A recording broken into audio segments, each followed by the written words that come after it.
Good morning, good afternoon, good evening, wherever you are, and welcome. This is Beverly Fells Jones, the Silver Fox of Consciousness. I'm an author, speaker, and seminar leader. And on this show, I want to talk to you about how to expand your world of thought. I want you to explore the concept of positive thinking, Bible-based law of attraction, and consciousness from many points of view. I want to share with you information that will enlighten and empower you in your life. And I just want to encourage you to think in the positive, because when you do, miracles can happen. I truly do believe that you have been given the power of word and thought to create the life that you desire. So welcome to my show. Today, I have just been meditating on different topics, and I'm going to continue in the conversation about how you think, what you think, why you think it. I don't know why you think certain things. It may have been the way you were raised. It may have been the people that you associate with. It may be the things that you listen to or watch on the internet, television, listen to music. It all affects the way you think. Yesterday I visited a new location.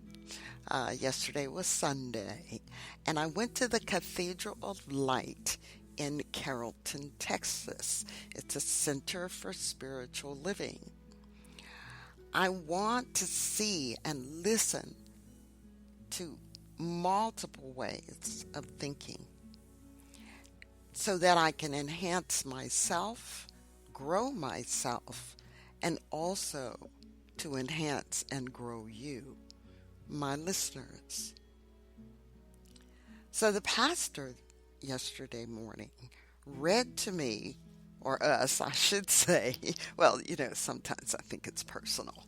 Anyway, but she read to us from a thing. I never heard of it before, so I had to walk up to her after service and say, "What was that thing you read for me?" I need it because it was perfect. It was something that my people, that's you, needed to hear. And it's from a thing called the Dhammapada. That's, let me say that again, Dhammapada.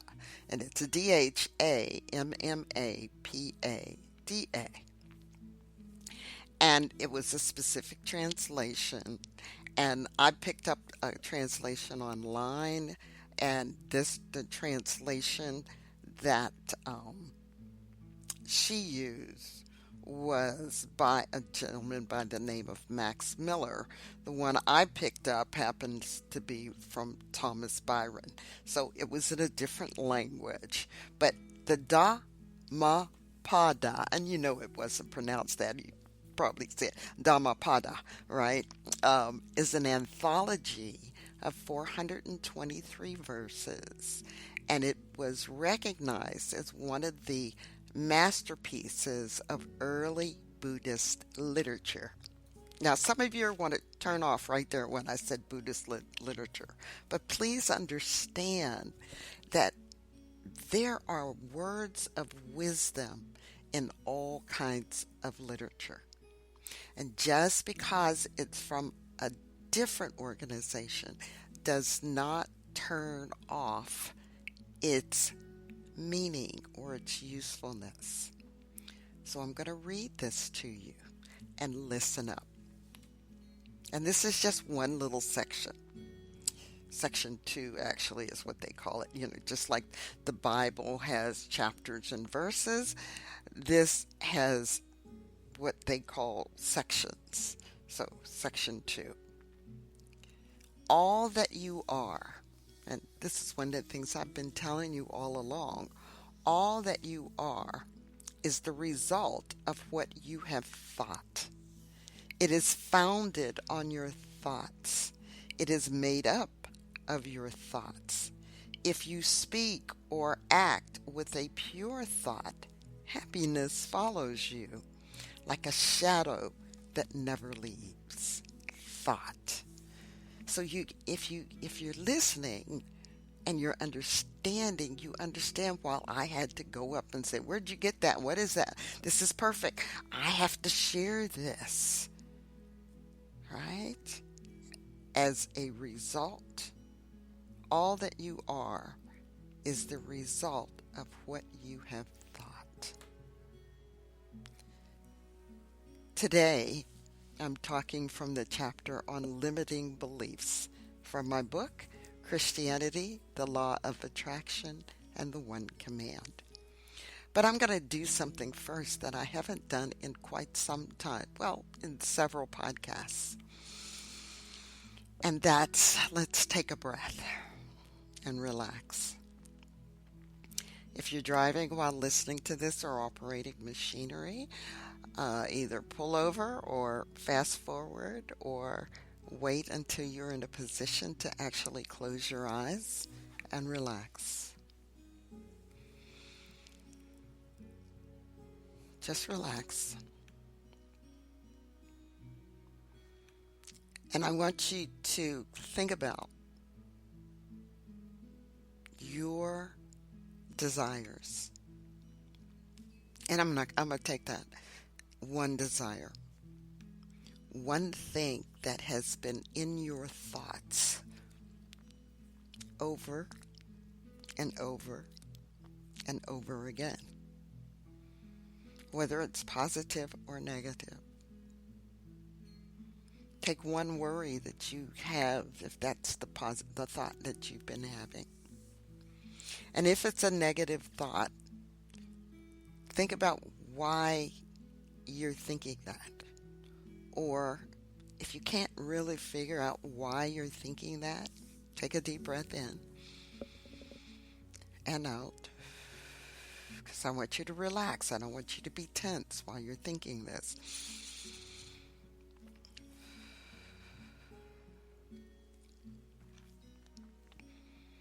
This desire you have, or this concern that you have. If it's a concern, what do you want instead? Not why you're having the concern. Not what's making you have the concern. Who's causing you to have the concern. What circumstances you're in for that concern. I want you to breathe in and out. And just relax your entire body from head to your toes. And what do you want instead?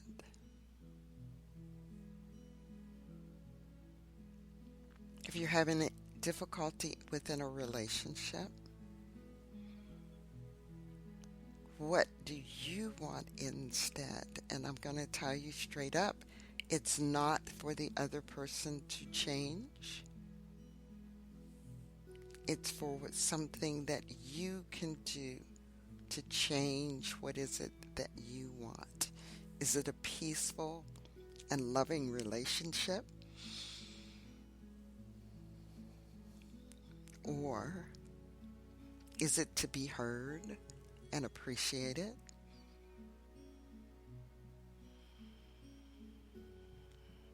Is it to be recognized? Is it to be loved?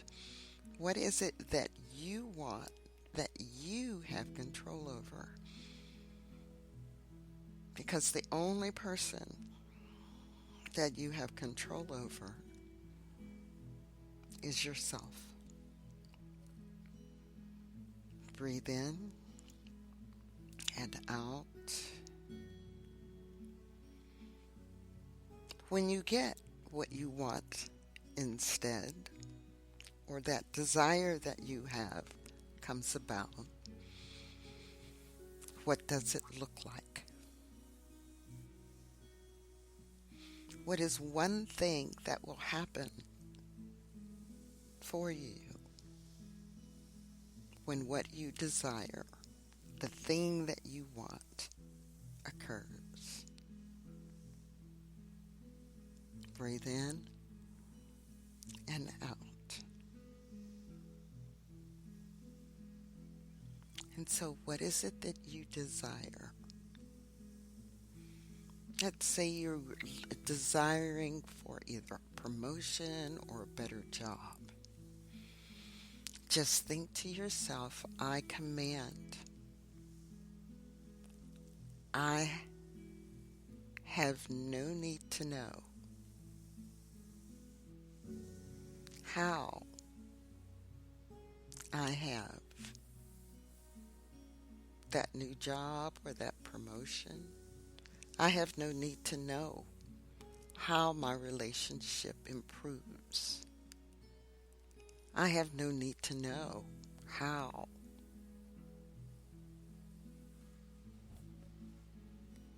And whatever it is you desire, relax.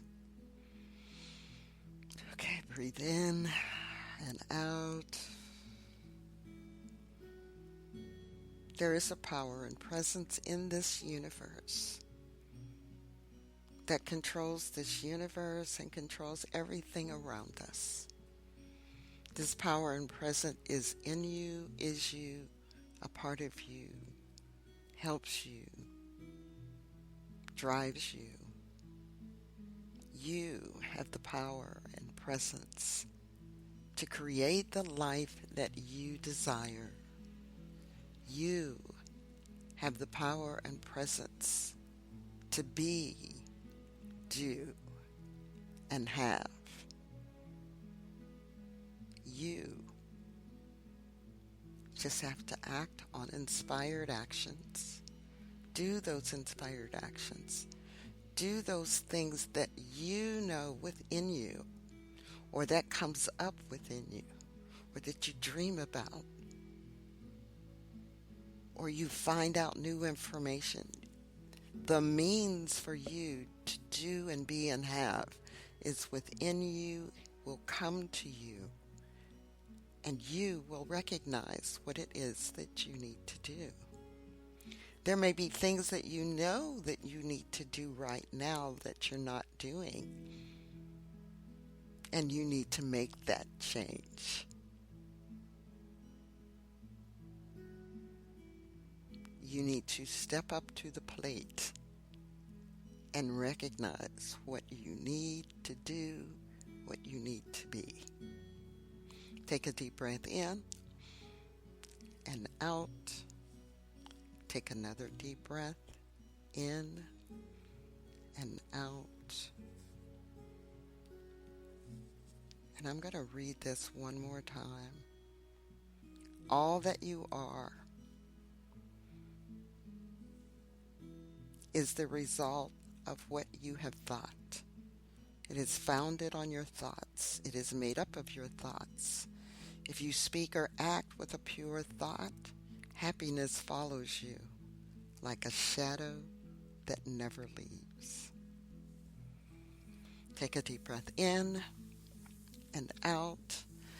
I'm going to count from 1 to 5. At the count of 5, you're going to be wide awake, feeling fine, feeling better than before. 1, 2, 3. Silently, mentally repeat after me. Every day, in every way, I am better, better, and better. Negative thoughts nor images have any power over me at any level of the mind. 4, 5, wide awake, feeling fine, feeling better than before. So your thoughts create your life. Michael J. Lozier says, remember, you attract to your life whatever you give your attention, energy, and focus to. whether wanted or unwanted. Oh, so what do you find yourself concentrating on? And I'm brought up relationship in the meditation. Is it a failed relationship? Is it losing a job? Is it being swamped in debt? So that which you continue to dwell on will be in your life or manifest it. And with beliefs, it's so often a case of what you don't know, you don't know. You just don't. You know, in many cases, I mean many, many, many cases, your beliefs are not the truth. Listen to me. Your beliefs in many cases are not the truth. They're just accepted and solidified by perception or by somebody telling you, this is the truth. You got to believe me. Believe what I tell you. I know from experience. This happened to me. Have your parents ever said that? Your friends? People on the TV? And you just trusted everything that they told you?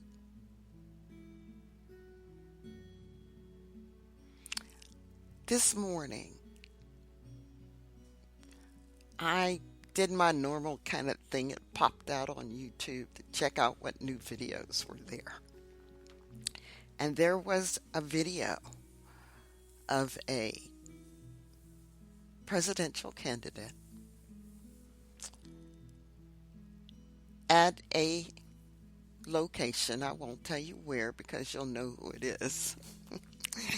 And in that location, it was full. It was packed.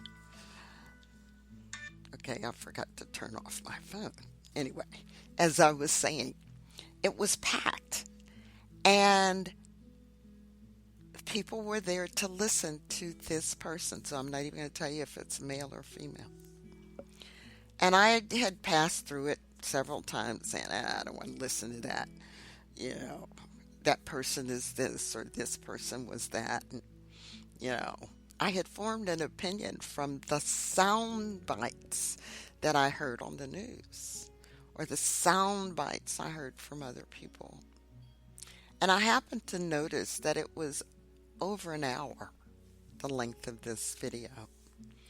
And so I said, okay, Beverly, do what you preach. Do what you say do, right? And so I'm going to say that I do what I tell you to do, and I'm not just do as I say, not as I do. No, you can do as I do. Anyway, I listened to the entire speech, almost said the gender. I listened to the entire speech. I was so impressed. I said, oh, those sound bites made this person sound, you know,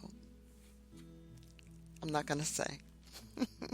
But it made this person sound not so smart, not informed. I listened to this person's entire talk and I was impressed. And I said, I'll listen to them more now. But the other piece of that is the other people I'm looking for, finding them in some situation where they can talk about who they are and what they are. And I'm going to their websites. So I'm just going to put that in because you know I'm not political. But it's an example of being just accepting a perception. Our beliefs are formed by our input of what we're being fed. And if you're not being fed the whole story, you only get this little picture. It goes back to when they had multiple blind people describing an elephant by touching an elephant. And one blind person is touching the tail, another one is touching their leg, the other one is the snout, the other one gets to touch the ear, and they all describe the elephant differently because they each only had a small little piece of it. So when you have your thoughts and your beliefs, how are they shaped? Because these inner, largely unconscious arrangements are actually shaping and controlling your life at all times. If you change your beliefs and you change the very filters through which you perceive and create your world, you'll make some changes. Just like I spent almost an hour listening, because I put on my headsets and went around doing what I was doing, but listening to this person speak, my perception has changed. David Hawkins said, beliefs are the determinant of what one experiences. There are no external causes. Now, I may not exactly agree with how he says this, and so I'm going to say that the external causes, it's not the cause, it's the input, it's the perception. Externally, you're being fed all this information, and then you make your decision, whether consciously or unconsciously. You have a belief about everything. You believe whether you want to drink tap water, bottled water, distilled water, spring water, flavored water, seltzer water. You've got an opinion about that. You know whether you're going to buy organic or just what's on the shelf. You're going to decide whether long, and this is for females, long skirts, short skirts, above the knee, below the knee, 4 inches above the knee, or are you going to wear a mini skirt? Do your legs are skinny? Your legs are fat.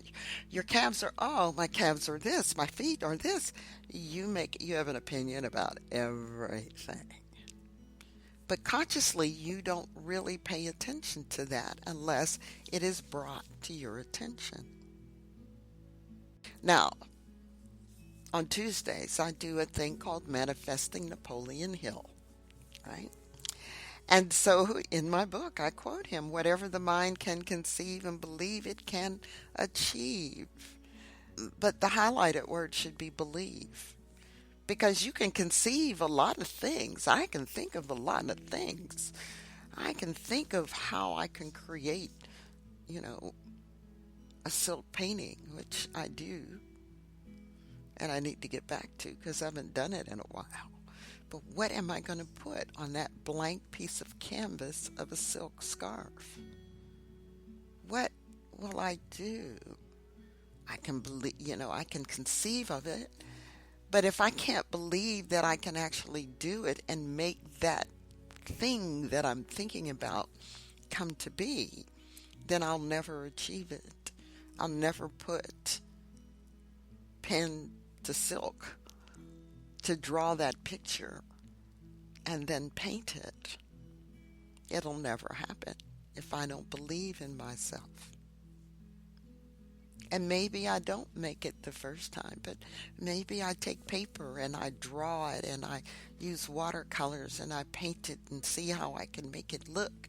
And I do that 10, 20, 30, 40, 50 times because I am determined that I'm going to make it work. And then once I get it perfected and the technique that I want to use perfected, I take that perfected picture that I created on paper and use the technique to translate it to a beautiful silk scarf. What is your beautiful silk scarf that you have conceived? And do you believe that you can achieve, and can you believe that it can be yours? Can you believe that you can do something like that? I have begun in my process to step out beyond my comfort zone and start talking about things that I believe. So those of you who are friends with me on Facebook, just go to my personal Facebook page and you will find the post of the person that I listened to and I've shared to say, listen to this. And that I was now looking to listen to all of those who I could hear the entire talk about. So your limiting beliefs can come from upbringing, society, experiences, coping mechanisms, and actually more. The influences that are all around you. Even a passing remark can be recorded by your subconscious mind, and then you develop ways to protect yourself. All types of things can do that. You can easily clear your limiting beliefs when you start by asking yourself to bring to light the beliefs that are unconsciously in place to protect you, but are actually harming you. Start here. Because your subconscious does not believe it is limiting you. Its job is to protect and serve. That's why I say, ask what is in place to protect you. I go on to talk about the fact that my negative programming manifested itself in my allowing myself certain levels of success through hard work, after which I would run out of steam and I would just stop. I'm serious. I would be going headstrong, head down, going after it, doing what I need to do. And then something would happen. Somebody would say something, an obstacle would come in my way, something of that nature, and boom, it was like a wall. And I would stop. I've seen this trend in several hobbies and businesses in which I've been involved. And in my book, I talk about some examples of how that stopped. I was aware that something was holding me back from taking to this next step. So basically, as using the one command that was in this book, I said, I don't know how I find the beliefs that are protecting me from harm, yet holding me from my success. I only know that I do now, and I am grateful and fulfilled. Let me say that again. I don't know how I find the beliefs that are protecting me from harm, yet holding me from my success. So this statement was designed so I could find out exactly what was causing me to stop, just as I was being successful. Stop me from moving forward. I go on to talk about some of the things that I discovered and some of the patterns that I had. What are your patterns? Are you willing to go in and discover what is holding you back? What are some of the things that are your limiting beliefs brought on by things that you learned from your family and friends and school and all of that? Just be open and honest with yourself. There are several ways that you can do this. And let me see which ones I've listed here. 1, dream interpretation. So when you do the commands, and you can say, I command that I have no need to know how I find out what beliefs are protecting me from harm and yet holding me back. Give me the answer. and it may come in a dream. This next way I list and give you examples are discovering and removing limiting beliefs and using your journal as I've told you or asked you to do many times. Multiple questions here. Grab a pen and paper and be open and honest with yourself. And I've talked about in a previous podcast life scripting and writing the story about what you truly want. So remove those limiting beliefs. Get help if you want. I'm here to help you. But I want you to work at finding out what you really want instead of all those complaints. And I don't want to call them complaints. Worries, desires, feeling as though you haven't achieved what you achieved. So say your command and watch the answers come in the future. Thank you for listening today. Please share the link to this show with your friends and family so that they can learn how to be the best that they can be. Visit my website at commandingyourlife.com and follow me on Facebook. Have any suggestions for the show? Just contact me by emailing Beverly at commandingyourlife.com. Be sure to join me on the next episode. As you have believed, let it be done to you, and it is so.